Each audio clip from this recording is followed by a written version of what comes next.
wherever I go in San Diego, people are recognizing me from my Instagram page way more than what I do on television every day. So it's working. It's sticking. Yeah. And I've been on TV 20 years here. That's a huge statement. They are recognizing you from your Instagram page more than TV. More than TV. Wow.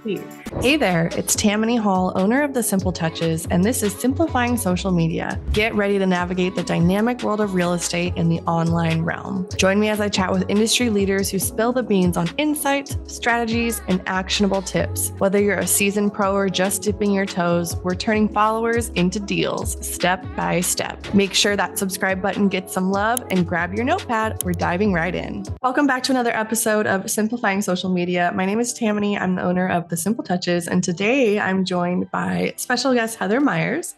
She is a longtime news anchor and now also a realtor.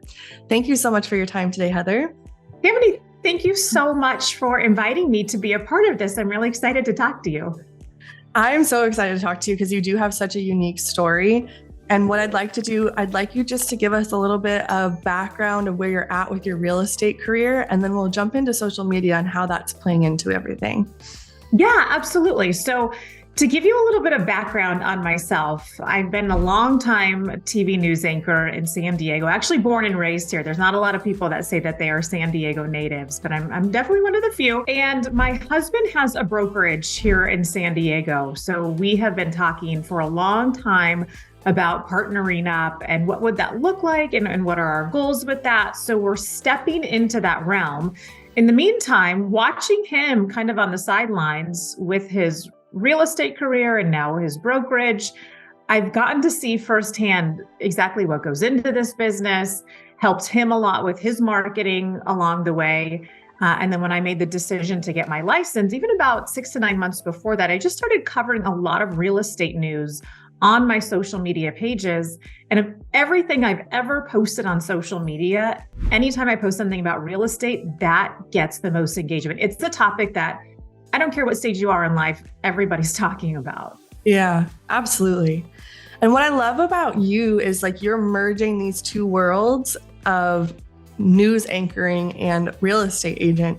And I think a lot of people like struggle with like, okay, I have to start a new page. It has to be blank slate. I am now a realtor, when I personally don't believe in that. So let's kind of dive in a little bit. So you have a following because you have this presence in your community. And now you're kind of in this transition phase. So can you tell us a little bit about your thought process when you are planning out your content right now? That's a great question. And I try to be just consistent. And if I could give any recommendations to people out there who may be just stepping into the social media world or wondering why their following isn't growing, it's just be consistent. And what I mean by consistent is I mean every day. Every day you're posting something. So I started off by posting news stories about real estate because we cover it a lot here in San Diego. If you've been following my social media, you realize that U.S. News and World Report just said that San Diego is the most expensive place to live in the entire country. I believe and some of the reasons for that is just the home prices are expensive, rent is expensive, and the salaries don't match what the home prices are. So that's kind of, and then, we could dive into gas prices and food and insurance and all that stuff too. But when it comes to homes, that's the reason why we are considered to be the most expensive. So I've looked for and continue to every single day look for news stories involving real estate. And it may not necessarily be something that's happening in San Diego. It's just an interesting story about the market, about a weird house that's for sale, about how people are affording things, about anything to do with real estate. I'll find it, shoot a video, and post it. And those seem to do really well. And then if it's something hyper local to San Diego, I'll do another post a day, sometimes 2-3 posts a day. If it has to do with real estate in San Diego, I guarantee you that I will find it and post it on my page. A lot of times I can find some 2-3 days before the regular news cycle comes out about these stories. And what I love about that is for someone who doesn't like regularly watch the news, every time I see your content, I feel like I'm learning something. And I love that. I think that that's so valuable because you're a face that, we trust. We know that you're reporting on actual facts. And that's something that I really enjoy about your content. Oh gosh, thanks so much for saying that. Yeah, I really try to post just the facts. Like and I always say where I got the information from too. This is not stuff I'm making up on my own. These are stories from reputable news sources or from real estate, companies that go and compile information. Like here in San Diego, we have the San Diego Association of Realtors. I'll take their latest reports and then make a little video out of things like that. So I'm just trying to give you the news, but I really have catered my entire page, my TikTok and my Instagram, which then bleeds over to Facebook, just on real estate news. Like, here are the facts, discuss amongst yourselves. And there are a lot of topics that get a lot of discussion, and then some that don't get a whole lot of traction. I learned this at a recent training that I was at, that the ultimate goal for your socials is to have the majority of the communication be between audience to audience. Whereas a lot of accounts, it's mainly you to audience. And so really trying to think about your content in a way that's going to, like you just said, discuss amongst yourselves. It's going to get your audience talking to each other. And that's what's really going to push those videos out. Yeah, I have definitely noticed that when I post things that will definitely stir up discussion, if not debate, those videos always do really well. In fact, my top 5 videos that have anywhere from 1 million to as much as 4.5 million views all have to do with topics that people have a really passionate opinion about. Just like the one I mentioned about San Diego being the most expensive place to live in the country. Everybody had an opinion about that story. Maybe somebody who lives in San Francisco or LA or New York are like, hold on, wait a minute. No, it's us here. And then people who live in San Diego is like, absolutely not. It's us here. So that sparked a ton of conversation back and forth between people on the page. And then another topic that did really well recently is I did a video on the number of young adults who are moving back in with their parents simply because they can't afford rent or a mortgage right now. So that one did really well. And then again, a lot of those are kind of topics that, people are going to have an opinion about. And those ones tend to do really well on social media. So let's say you find an article that you want to make a video about. What's your process? How do you go about filming it? So here's what I do. And I will say, and in the interest of full disclosure, I have a little bit of an advantage just because I'm so used to being on camera and I can crank things out really quick. The only reason is just I put in more time. Once people get used to being on camera, it'll happen just as fast for them too, I'm convinced of it. And I think most people are getting a little more comfortable with that now. But this is what I do. I find the article that I'm interested in reporting on. So I'll do a Google search. I'll kind of go down a rabbit hole online, go through Twitter, go through Instagram, go through Facebook until I find something that I'm interested in sharing with my audience. Sometimes that takes 5 minutes. Other times it can take 30, 40 minutes for me to find something that's interesting. Usually it doesn't take very long. And then I go read through the article, and sometimes they'll hyperlink to the actual study. I always go through the study because you never trust a headline. You go right to the study and make sure that what the article is saying backs up what the facts are saying. So I go, and sometimes I've emailed the author of the study or sent them a message on Twitter just to verify something. So I really do my homework as far as fact checking goes. Then I grab a piece of paper and a pen and I write down exactly what I want to say in the video, almost word for word. And then I come up with a headline that I think will work as far as capturing my audience. So I'll write down what I want to say, go back and write the headline, and then I will set up my cell phone in front of a ring light, which I always suggest people use a ring light because lighting and audio are two things that do matter when it comes to videos. And then I will set it up and record myself saying it. And if I mess up, I keep going. I don't stop and start the whole video over. I go back and edit the mess up out of it. Because if you start all over, it's going to take you way too long to shoot one quick 30-second reel. So I get through the whole thing, and then I go back and I remove the chunks out of it right in the Instagram app or the TikTok app. I don't usually use CapCut unless I'm trying to add in graphics or something. And then I go back and I add closed captioning to it and a quick headline, And that's all I do. I don't do anything more fancy than that unless it calls for it. But I would say 80% of my videos are just doing that. Mm-hmm. So I want to go back to the headline part, because I think that's something that you have a real strength in, is these hooks. Like every time your video comes up, and I mean, your voice is also very powerful, probably because of your news anchoring, but you have this question that you ask at the beginning, it's this hook. And it's just like, every time I'm like, I want to know more about that. It's working. So how do you go about choosing your title or hook, or however you want to call it, when you are writing it out? So a lot of that's just back to my news writing background. If you ever listen to news, they will lead, we call it leading with the most interesting part of the story. And that's TV news writing 101. So take that philosophy of what is the most interesting part of this story that I want to share. And maybe it's like, for instance, I did a video recently about a house that's for sale in San Jose, California, that has a meth lab an inactive meth lab in the house. So the most interesting part of the story would be home for sale comes with a meth lab. I mean, that didn't take much in order to come up with the hook on the story. People are like, I'm sorry, what did she say? And then how much is this house? So when you're writing out these videos on your sheet of paper, circle what you think is the most interesting part of the story, because if you think it's the most interesting part, chances are all of the people who look at this video or follow you on social media will also think it's the most interesting part of the story. And then also, to take it one step back, look for stories that are interesting, that have that hook in general. And then I just try to think of what would hook me, what would be the part of the video that would make me lean in and listen, or allow it to play a little bit longer.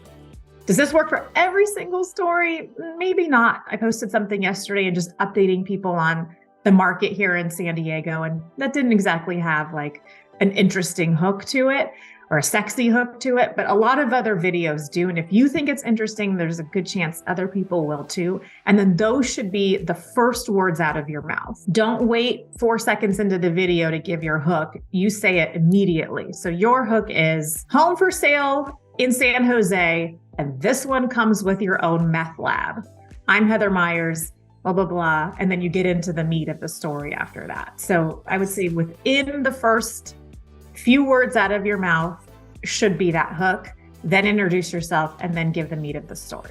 I think also by pulling from an article, some of that work's already been done for you with probably the title of the article. Yeah. Because their job is to hook you to read it, right? So I think there's a little bit of like, yes, stating where you pulled it from, but also like they've done some of that background work for you, which is nice.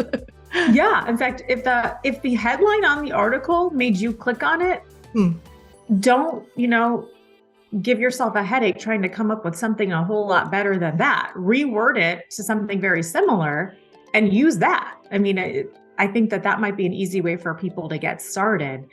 If they're trying to just cover real estate consistently on their page, find these articles, reword the headline to something that's maybe a little shorter and faster, and then let that be your hook, and then fill in the blank with the meat of the story after that.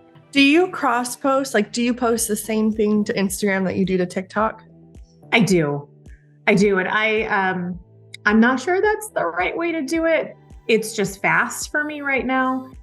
So I have cross-posted. So if you're following me on Instagram, you're seeing very similar, if not identical, content on TikTok. I haven't quite figured out the TikTok algorithm. I feel like a few years ago, it was extremely fast growing. I feel like they've changed it now and slowed it down. There's videos on there of mine that will get 1 million views, and then some that will get 200. So I'm like, what's the difference? Why is it happening like that? Sometimes I think it has to do with where you originally shoot the video. If I shoot it in Instagram, download it and re-upload it to TikTok, I feel like the algorithm knows that and is slowing it down because I don't know. That's just my theory. But I have definitely cross-posted, and even would be interesting to hear what you have to say, Tamany, about doing that. Yeah, I mean, I've heard different theories. Like, there's definitely metadata on the video when you like edit it natively in the app and then try to move it to the other app? It's such a tough question. My personal opinion is if you're making the effort to make the video, you might as well put it in as many places as you can. So, Facebook Reels, YouTube Shorts, Google My Business, all the places. If it's a evergreen content that I think will do well, I will do that. Otherwise, I'm like, no, I know it's going to do well on Instagram. I'm going to leave it on Instagram. If I make it on TikTok and I download it without the watermark and pull it over to Instagram, I will try to cover the text with Instagram text. And the Instagram algorithm seems to like that for whatever reason. Yeah. It seems to like that, oh, you've edited in our app a little bit. Like, I don't know. But yeah, I don't know as much about TikTok as I do about Instagram. I've had more consistency on Instagram. As far as like exactly what you said, I feel like every single video on TikTok, it starts from 0. And it's like, maybe it'll go and maybe it won't. Yeah, it's an interesting algorithm. I'm like, how did one thing get 1 million and then the next thing get 200? I mean, that seems, But I think that's also the draw for a lot of creators because every single time they have a shot at going viral. Whereas Instagram, I feel like it's almost like tiers. Like you get 200 views and then you finally break through to 500 views and then you finally break through to 1,000. I feel like it's just kind of like it builds, and that's why it really likes consistency. Whereas TikTok, one can go viral and the rest of yours can do nothing. Yeah, that's definitely what I've noticed. I'm not giving up on it yet because I've heard a lot of people have had a lot of success on TikTok. And I feel like if you're making a video, just like you said, post it to everything that you have. If you're on YouTube, post it there. If you're on Instagram, if you're on Facebook, if you're on TikTok, like just spread it around. Because once you've made the video, you can post it so fast at that point. Right. So what advice would you give someone who's really hesitant in front of the camera for their looks, or they're not confident in talking, or whatever it may be? You probably have a lot of advice for someone. Yeah. And the biggest piece of advice is probably something that people are annoyed to hear. However, it really is just doing it over and over and over again. When I first started out as a news reporter over 20 years ago, I was terrible on camera. I mean, like cringeworthy on camera because I just wasn't used to it. I was 21 or 22 years old. I was scared. My heart would race. I would sweat. My voice would quiver. I was a wreck. Now, granted, it was live television, so there's no going back to fix your mistakes. Whereas when you're shooting something on your phone, it is not live. So take a breath, re-record, stop and start in the same video, and then you just edit that part out of it. And just start somewhere. Because I do think that everybody has their phone in their hand 90% of their day, unless they're asleep. So it's the fastest, easiest, and cheapest way to reach the most amount of people. And if you're not going to do it, somebody else is already doing it. So just start somewhere and ask younger people, like maybe if you have teenage kids or a nephew or niece, like, for a few tips or tricks. And then what I like to do is when I'm driving, to and from work, if I'm sitting in traffic, I listen to YouTube videos on other people who have like coaching advice. Like for instance, some of the videos you've posted, Tamany, I've listened to. And of course, don't take your eyes off the road if you're like demonstrating something. But if you just listen to what people have to say about different tips and tricks for editing, for posting, for engagement, and just constantly be filling your brain with ideas. So those are a couple of things I would say just to get started somewhere. If you go back to anybody's first or 2 or 10 posts, we all kind of look the same doing it. We're all figuring it out. And then as you grow, it gets better and better and better. I mean, you have to start somewhere, and to not be shooting videos right now, I feel like is more of a detriment than putting something out there that you're kind of embarrassed about. As far as the way you look, get a ring light. I mean, if I turned off this ring light, I swear I would turn into a gremlin right now. I mean, the ring light like makes your skin look smoother. It makes your eyes look brighter. So you can even get a very small ring light to clip onto your phone.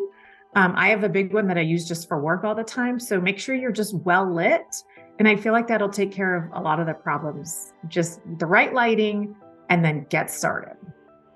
I love that advice. And those ring lights are cheap. When I first bought mine during COVID, because all of a sudden, like, you're going to go work from home. I feel like I paid $150 for it. Now you can get one for under $20 online. And the other thing is, if you can, and I wouldn't say you have to, but because the iPhones do pick up audio decently if you're in a close proximity, a very cheap lav mic, which is very simple. You clip it into the back of your phone and you clip the other part on your clothes, and the audio will pick up much more clear. And I feel like those are maybe also $20 on Amazon. Yeah, I think all realtors should have those, especially if they're going to do any kind of like house walkthrough. And if you're anywhere further from your phone than like a selfie distance, that lav mic is going to make such a big difference. Oh yeah, I actually tested it out. I set it up in my house and I went outside and shut the front door, and it still picked up my mic crystal clear with my phone recording inside the house. So they do work from a decent distance away, even with doors closed. Okay, so I'm kind of curious, like, when you decided to shift to real estate content, was it just like, you just got started and all of a sudden your content changed, or was it gradual? How did that transition take place? That's such a good question. I would say a little bit of it was organically. So I've been posting on Instagram for a pretty long time with not a ton of growth nor engagement. And I would post what I was covering at work that day, or maybe me meeting somebody in the community, or I do a lot of celebrity interviews and I would post photos of that. And sometimes things would do okay, and then other things that would kind of fall flat. So I thought, that's so interesting that I'm just not seeing a lot of growth with this. Then I started posting a few real estate stories, and boom, like people were commenting and liking and sharing. And even if it was just, a couple people, a handful, a dozen, I was noticing that that's sticking. People can relate to this. People understand that we don't have a lot of housing in San Diego. And what we do have super unaffordable. And when you're paying rent, what the rents have skyrocketed in San Diego County just since the beginning of COVID. So these are topics that literally everybody is dealing with and or talking about. The more I started posting real estate stuff, the more I started noticing growth. Now, granted, I post a lot, and I would say it took me 6 to 9 months for people to start associating me with real estate. Now, wherever I go in San Diego, whether it's taking my kids to school or one of their sporting events or popping in at Costco, people are recognizing me from my Instagram page way more than what I do on television every day. So it's working, it's sticking. Yeah. And I've been on TV 20 years here. That's a huge statement. They are recognizing you from your Instagram page more than TV. More than TV. Wow. More than TV. So, and it goes back to, do you walk around with your television in your hand all day long? No. But do you walk around with your phone in your hand? Yes. And then when you're on your phone, you're 12 inches away from my face at that point. So you're looking at me. Whereas through TV, and certainly not bashing TV. I mean, my goodness, it's still what I do for a living. But you might be walking by the TV. Yeah. We're in the middle of cooking dinner and listening to the TV, but with the phone, I mean, it's right here. So yeah, it's definitely something that people are paying attention to. And once I found kind of a niche, then Instagram, I think, again, going back to their algorithms, noticed that. And that's when the growth really started. Yeah. I always say that you don't choose what your audience wants to see, your audience chooses. And so like when you're looking at the data, which I love, I always coach my clients on, you have to look at your insights and you have to be aware of what's happening with stuff that you're making.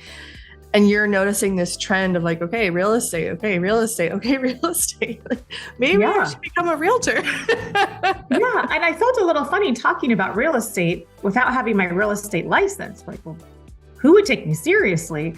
So I ended up getting my real estate license. And one of the reasons for that is, well, if I'm going to be talking about a business that so many people are in here in San Diego, then I better at least be licensed enough to talk about it. So that's why I ended up getting my license over the summer, is because I wanted to make sure that people realize I wasn't just,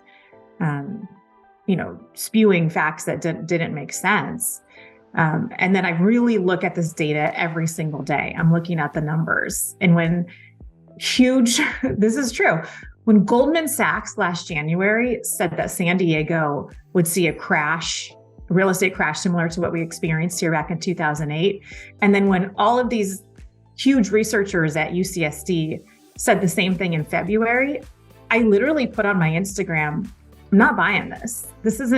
I don't see this happening. I'm looking at the data every day. I'm looking at the interest rates. I'm seeing we don't have any homes for sale here right now. So how could the market crash? The market is at this point not being artificially manipulated in any way. So unless something catastrophic happens or something we can't foresee, like a pandemic, I don't see this happening. And it didn't happen. In fact, home sales or home prices right now are up 11% to 17% more than we were paying this time a year ago. Now, home sales are down. There's not a lot of transactions. So therefore, what is for sale, people are, again, bidding the price up. But it's just interesting that somebody who doesn't have a background in economics can look at the same data and come up with a very different outlook on it. And I'm not afraid to share that information online. And those are other posts that have done pretty well.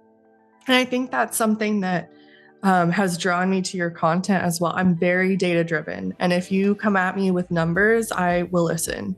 And I think that that's something that a lot of people appreciate about content. I mean, you can sit here and spew your opinion all day, but if I don't know where that's rooted in, I mean, there's so much content out there. It's like you have to kind of earn their trust as an authority in this space. And I think that's something you've done really beautifully. Oh, thank you. It's just putting in some time. It's analyzing the numbers that everybody else has access to. And then just also taking a common sense approach to what we're seeing out there. And there is no way you can compare the current market to the 2008 crash. I mean, that's apples to oranges. So even putting out an article like that seemed kind of silly. And so I wasn't afraid to point that out. Of course, be careful with stuff like that. You don't want to be wrong. And then people go back and point out your mistake. But I wasn't afraid to be called onto the carpet by that one. And you know what? The data shows the market didn't crash here in San Diego. That's a really good point. If you are going to go this route of posting these really controversial topics, you do have to be prepared for the slew of commentary that's going to come back from that. And that's the thing that people enjoy about social media versus TV is they can have a say in the comment section, and just not taking that super personally, but just letting your audience kind of, share their opinion. Right. And there are people that will sometimes call me out, and I'll just link the study to where I got the facts from, and, they can read it for themselves. I also don't take a ton of time to do that too, because I feel like a lot of the engagement on my page is what you mentioned earlier, in between the audience. Like they'll be commenting on what somebody else commented on, and if it's nasty, I delete the comment. I'm like, we're not here to cuss people out. We're talking about housing prices. Like, let's all calm down. So if it's really bad, I just take it off my page. But for the most part, I let people engage and share their thoughts on what's going on in their personal journey in finding a home or selling their home. This has been so great. Where can everyone find you? So I appreciate people sharing my content. I feel like that's the best way we can support each other, is commenting and sharing each other's stuff. And I would so appreciate that, and or a follow. So all of my handles are the same, from TikTok to YouTube to Facebook to Instagram. It's at Heather Myers TV, and Myers is spelled MYERS. So at Heather Myers TV. And if anybody has any questions or wants to run something by me, I'm happy to help. Just message me, and we can communicate that way too. Thank you so much. Tamany, thanks. This has been fun.